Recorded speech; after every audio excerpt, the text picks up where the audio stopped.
और इस हवाले से पूरी कोशिश भी हो रही है। पीटीआई पूरा जोर लगा रही है कि जितनी जल्दी हो सके इलेक्शन की डेट को अनाउंस किया जाए ताकि साफ़ और शफाफ इंतखाबात हों और अवाम को ये मौका मिले कि वो ये बताएं कि वो किसको मुंतखब करना चाहते हैं, कौन हुक्मरान होने चाहिए।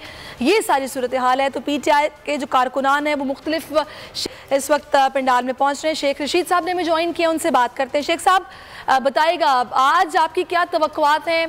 पार शो से कितने लोग इकट्ठे हो जाएंगे और आप लोगों का मैसेज क्या होगा आज, कुछ बताएंगे? देखिए, मैसेज तो खान साहब ने देने हैं।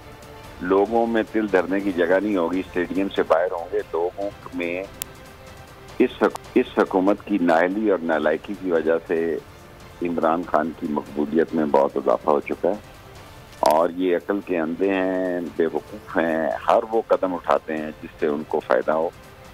और मेरे नज़दीक आज का जलसा तारीखी होगा। हम भी पिछले 50 साल से कर रहे हैं। हमारा भी शाम को 10 बजे शुरू होगा, 11 बजे मैं तकरीर करूंगा। हमने स्क्रीनें लगाई हैं सारी पिंडी में खान साहब की तकरीर के लिए। इंशाअल्लाह आज के दिन अल्लाह ताला खैरियत से गुजारे और शाम आज़ादी का ये 75वां जश्न जो है वो इमरान खान एक तारीखी पैगाम के साथ इस जश्न को दोबारा करेंगे। तो शेख साहब बताइएगा, आप लोग ये कह रहे हैं कि सितंबर अक्टूबर इलेक्शन के महीने हैं, मैं अक्टूबर नवंबर कह रहा हूँ, बाकी पता नहीं कोई और जो कह रहे हो तो उनको पता। मतलब मुझे ये समझ नहीं आ रही ना शेख साहब, कायल कैसे करेंगे आप?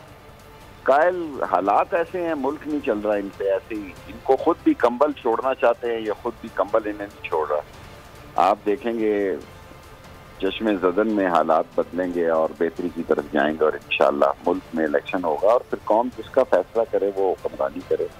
ये तो नहीं हो सकता ना कि चोर दरवाजे से मेंबरों को खरीद कर और खरीदो फरोख्त करके आप एक हुकूमत को 2 वोटों से तापुल कर दें और फिर 11 लोगों को डिफीट कर दें। और वो 9 हल्के जो है 2 मखसूस नशिस्तें हैं, उसमें खान साहब की अब खुद नामजदगी है। वजीर आजम थे ये, वजीर आला थे ये, इलेक्शन कमीशन था, सारी सरकारी नशिस्तें थी और फिर भी पंजाब में 15 सीटें जीती हैं। वैसे तो ये 17 सीटें हैं, 2 सीटों पे उन्होंने जुल्लू खेरा है। इंशाअल्लाह ये 9 की 9 सीटें भी पाकिस्तान में नया वलवला पैदा करेंगी और इमरान खान जो है 9 सीटों पे लड़ रहे हैं। इनकी हमाकत इनके गले पड़ गई। शेख साहब वो तो आप ठीक कह रहे हैं कि इमरान खान ही स्ट्रेटजी बताएंगे और वो खिताब करेंगे।